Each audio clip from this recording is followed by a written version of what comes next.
Hi. My name is Lydia Ortega. I'm the Dungeon Master for Performance Check, an actual play 5th edition Dungeons and Dragons show. We stream on Twitch every Monday night at 8:15 Eastern Time, and the videos are uploaded to YouTube the next day. Our campaign started a few months ago, but we are about to start a new arc, which is a perfect time to start watching the show. I know it's really hard to start watching a D&D show halfway through because there's a lot of inside jokes and past story and details that are important that you kind of miss out on. So, this video is a recap and summarization of the things that happened in the first arc of the campaign. If you watch all this video, you should be able to start at episode 18 of Performance Check and generally know what's going on. All right, let's do it. First off, the characters. We started the campaign with 5 players, but before long, one left because of personal reasons. This character is named Castian Feanor, a half-elven swashbuckler rogue from the crowded, grimy, increasingly criminal metropolis of Mid-Harbor. Castian was a free spirit crushed under huge debts that cost him the parenting rights to his daughter, whom he never actually met. He left home looking for adventure, mostly for treasure, to pay off these debts. Within a few days of truly beginning his adventuring career, however, he decided to return home. He could earn money there. Slower perhaps, but without the risk that his child could so easily become fatherless. Elias Greenherb, a young and immature halfling wizard from Ebonhill, a small town built around the ancient burial cairns of heroes and political or religious figures. Like Castian, Elias is seeking relief from personal debts, but he is also looking for answers to a disappearance in his town, namely his former teacher. Stor Borcrest, a human man, reserve member of the powerful Midnight Zhahir, the Queen's army. Stor somewhat recently left active duty to pursue the path of a paladin of Cord, god of contest and strength. Denono of Weefthamar, part of a druidic elven tribe in the depths of the Gawaina Wilds. While in pursuit of success in his tribe's rite of passage into adulthood, he has acquired the more exploratory and silent skills of a dungeon delver. Thorak Voland, a dwarven paladin from a small conclave deep in the mountains. All of the inhabitants of this conclave are followers of Torm, dwarven god of loyalty and heroism.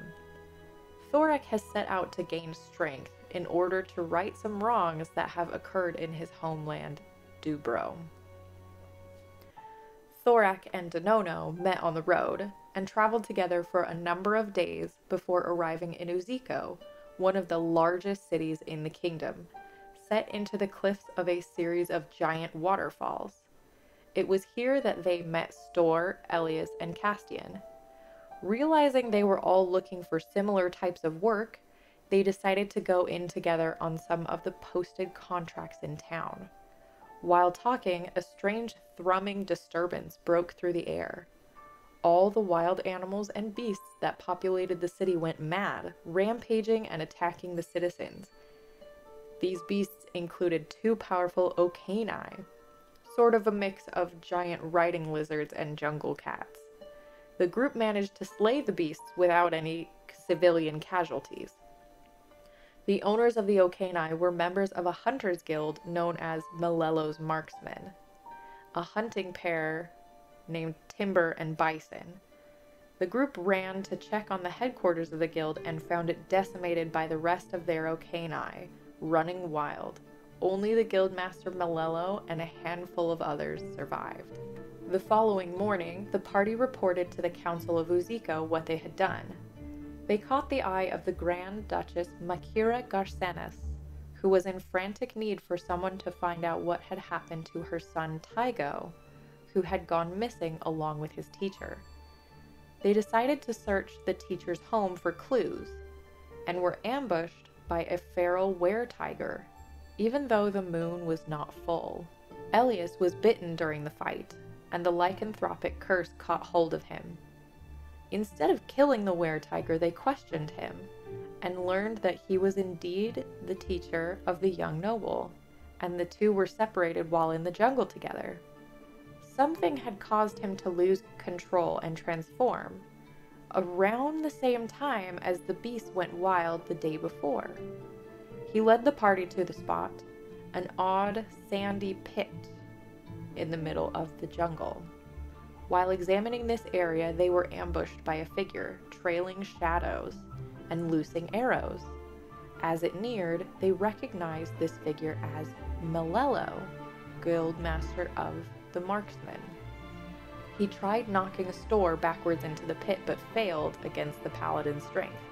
He himself jumped into the pit, and the soft, sandy sides helped him slide down to the center, where he disappeared into a hole, followed shortly by the party.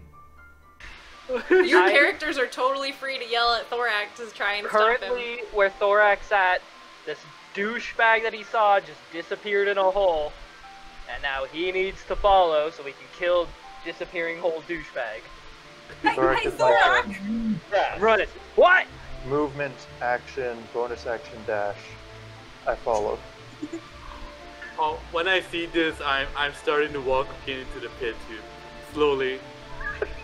No. I'm gonna look at Castian and Elias and be like, I think our hands are, I think we're going into the hole as I will step onto the sand. Heavily armored body immediately. You're sliding quicker because you're heavier than the rest of them. No, I'm not walking. I'm just sliding down. You're just taking the escalator. you just start rolling and you knock the other two over and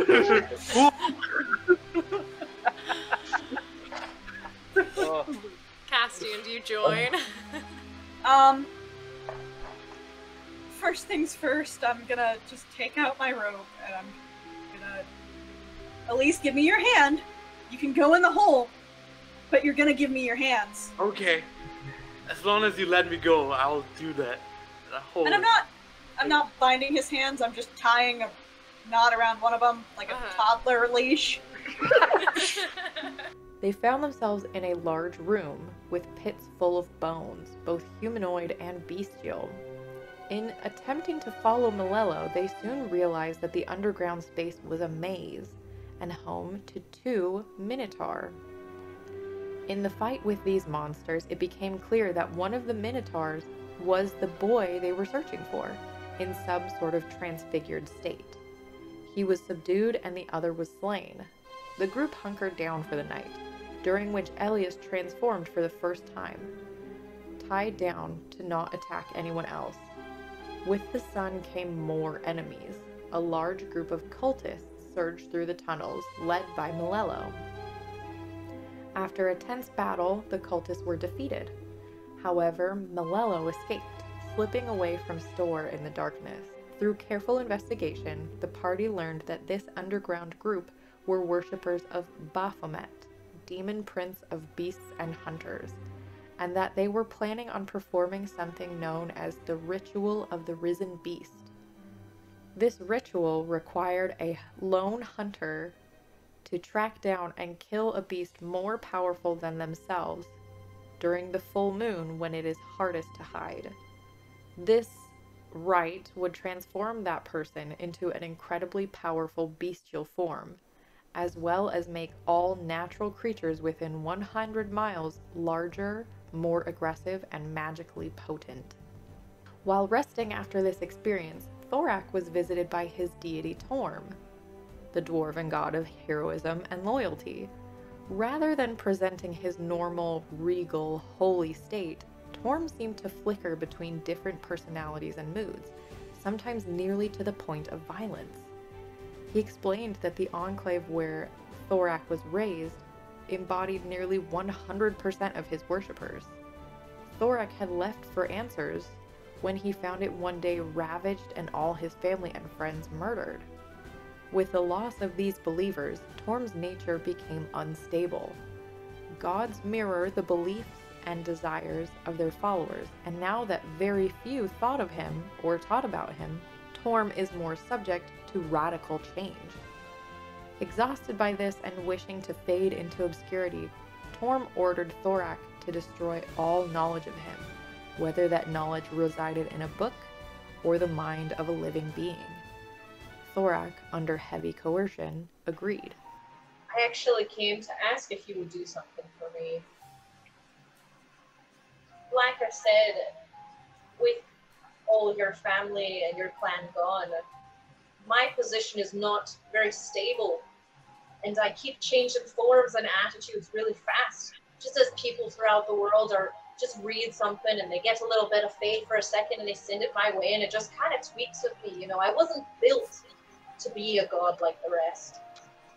So I did need to ask you to do something to fix. Anything. I need you to get rid of me.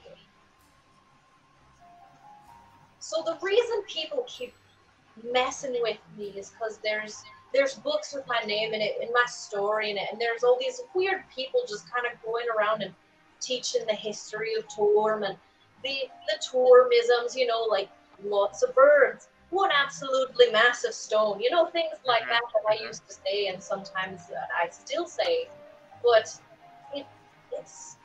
it's not standard, and it's just a bit everywhere.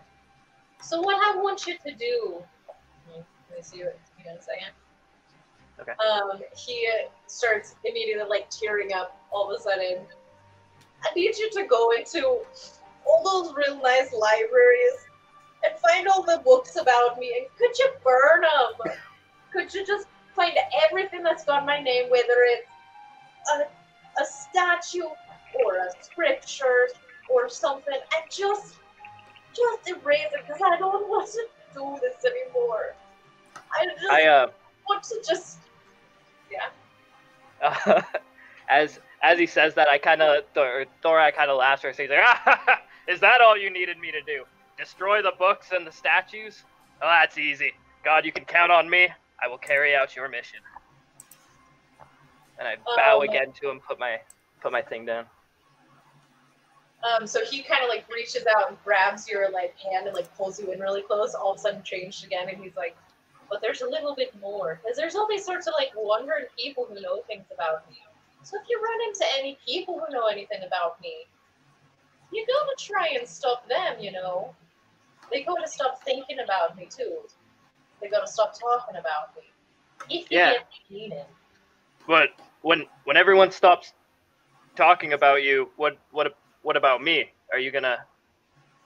Well, then you'll be the only one, won't you? It'll just be you and me, and it'll be nice and standard, and we can just be the best of friends, and I can go and do whatever the heck I want off in, you know, the greatness of the multiverse. Can I still tell my friends about you though? God, I don't really want to kill them. I like them. Well, most of them. I won't tell you which one I don't like them. Oh wow. Roll a persuasion check for me. Wow.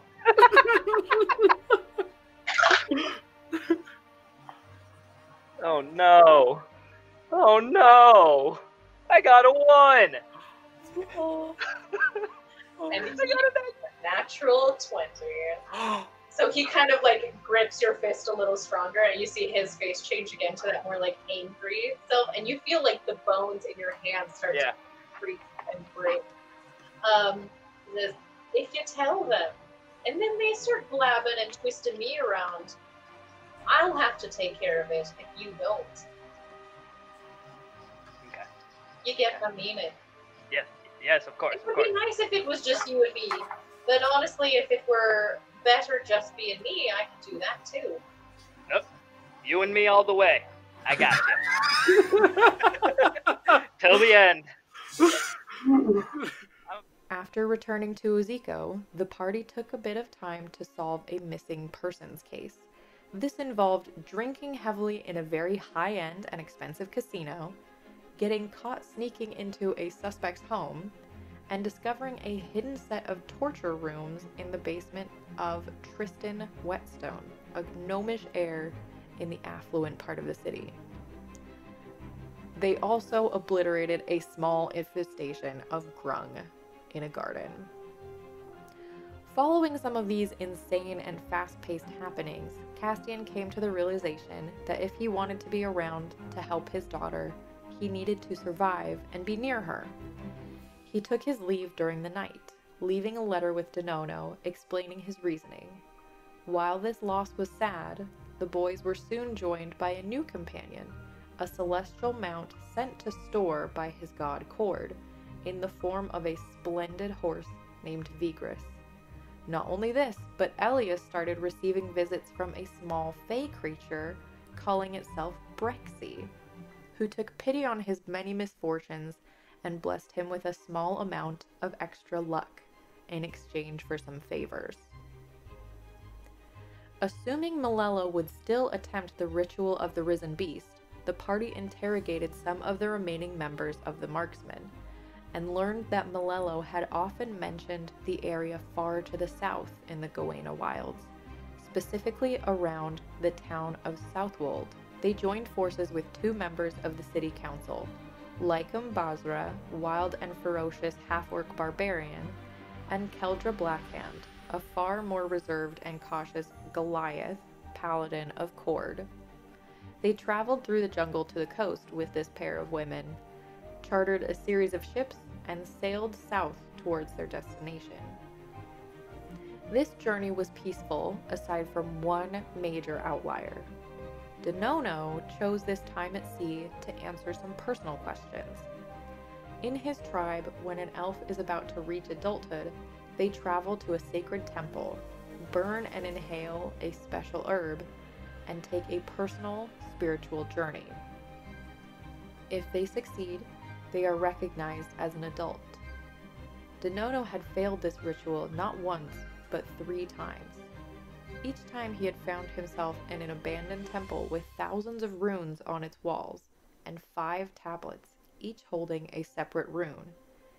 After studying them, he had come to recognize that 4 of the tablets had runes related to the different elements, but still knew nothing about the 5th.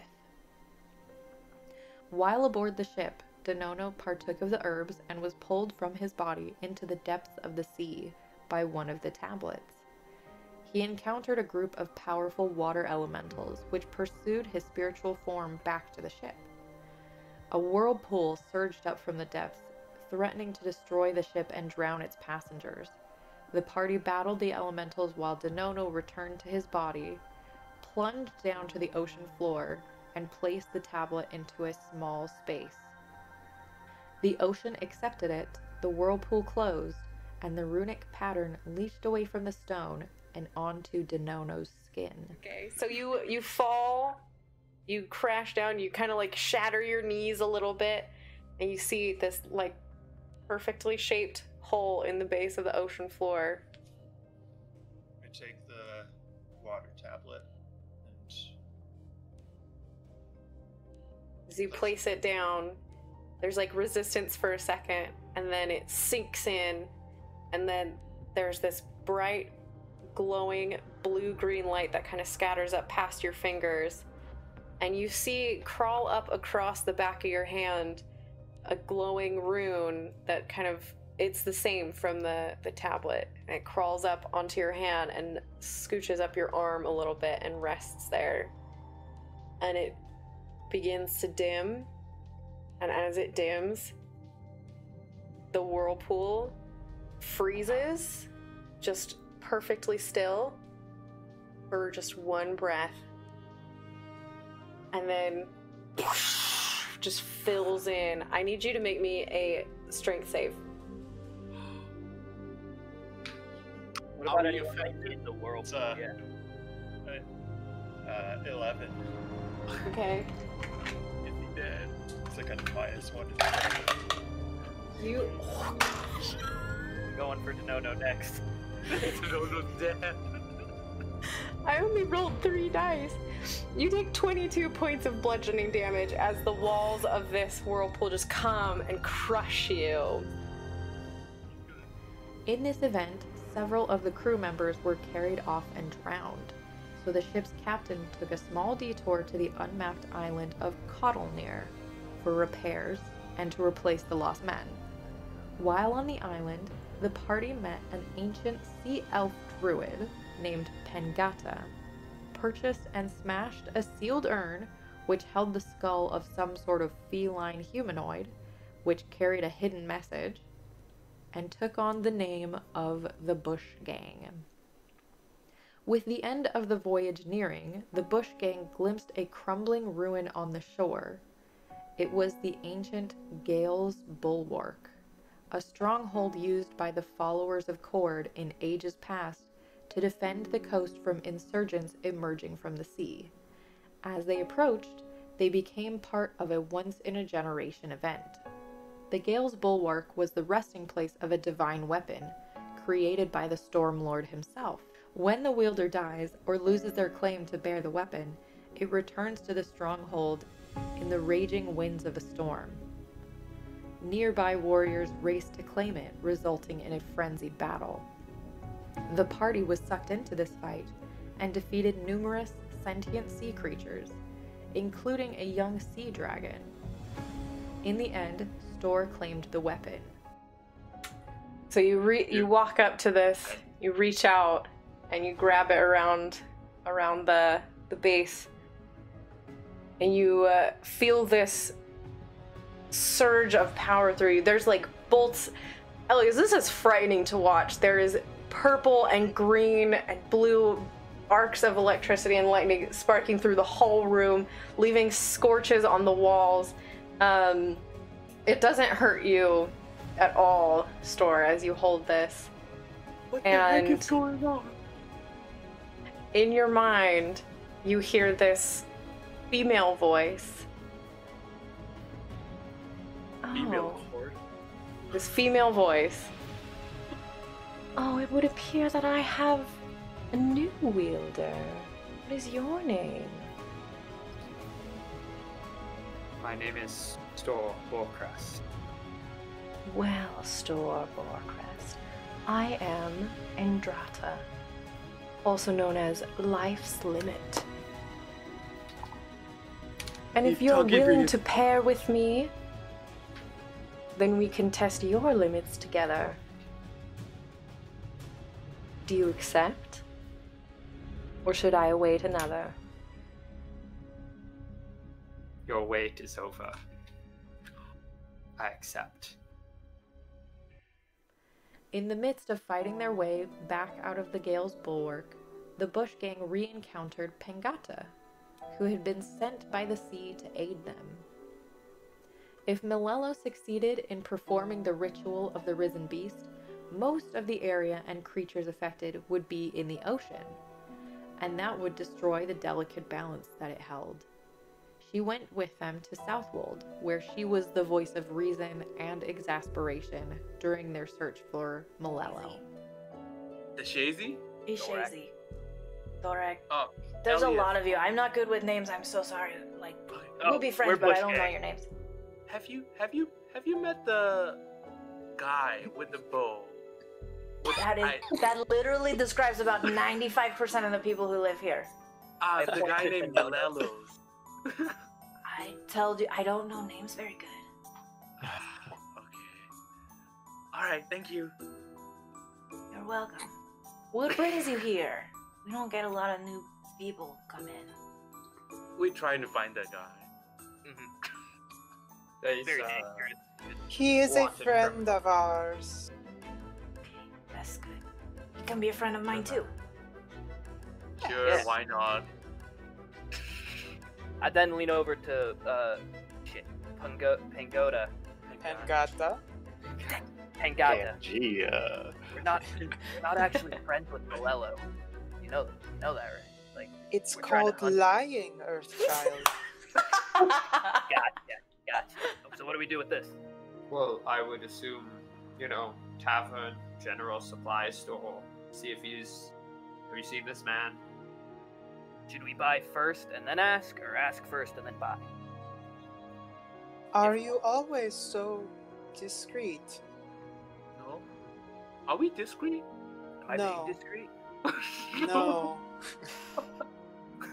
You're Are we not. supposed to? To be discreet, I summon a bush. I Very don't know you quickly. did that. out of place bush. Oh, yeah, you the know. Just curious, does this Malello know you are coming? Probably. We Would you tried like really him hard to to know? kill him. Like, he probably knows. Okay. Just curious, the more you say his name and show his face, the more he may know of your whereabouts. It's like the net on the town. The hunted can be the hunters and vice versa. But In between less than subtle questions and investigations, Elias finished some important research about how to handle his lycanthropy. Through Brexy, he had learned that the source of his specific curse originated when an elven man named Lyu Feanor snuck into the Feywild and had an affair with the wife of one of the Fey monarchs. When he was caught, he was cursed to be a were-tiger, and to spread this curse if he continued with these affairs. As such, many of the children he had are were-tigers by birth, and the curse is in their very being. One of these children of Lyu was the were-tiger that bit Elias. Elias, being a were-tiger by an infected bite, could suppress the curse via magic. With the help of his friends, much of his blood was drained from his body, mixed with ashes from holy herbs, along with powdered silver, to make an ink. This ink was used in a tattoo that would counteract the lycanthropy. With the full moon approaching, this successful ritual gave the Bush Gang more confidence. In the first day or so that the party was in Southwold, it seemed that Malello and any of his associates were going to be difficult to find. A few had come through town trying to recruit more allies and discover the whereabouts of more potent animals. Just as the party was about to scout out some of these areas, Denono caught sight of a pair of people in the local tavern. He recognized one of them as Bison, the marksman they'd met the very first day of the campaign. Immediately, they swarmed the pair who tried to flee, but were taken down. The other person was a Goliath named Bukesh, Malello's right-hand man. Bison, unaware that his guild master was a cultist of Baphomet and terrified of being killed by the party, led them to the cave where the marksmen were based. The Bush Gang effectively split the rest of their enemies up, enabling them to take them down easily. Malello was slain by Stor's hand, on the back of Vigris, wielding Andrata, and the threat to the Gawaina Wilds was dealt with. Anyway, if you want to catch us live, episode 18 will be on December 14th at 8:15 p.m. Eastern Time on our Twitch channel, twitch.tv/stayatHomeDM. The link will be in the description, don't worry. If you're more wanting to watch it bit by bit or catch it on YouTube, subscribe below and you'll see the episodes as they get uploaded each week. See you there!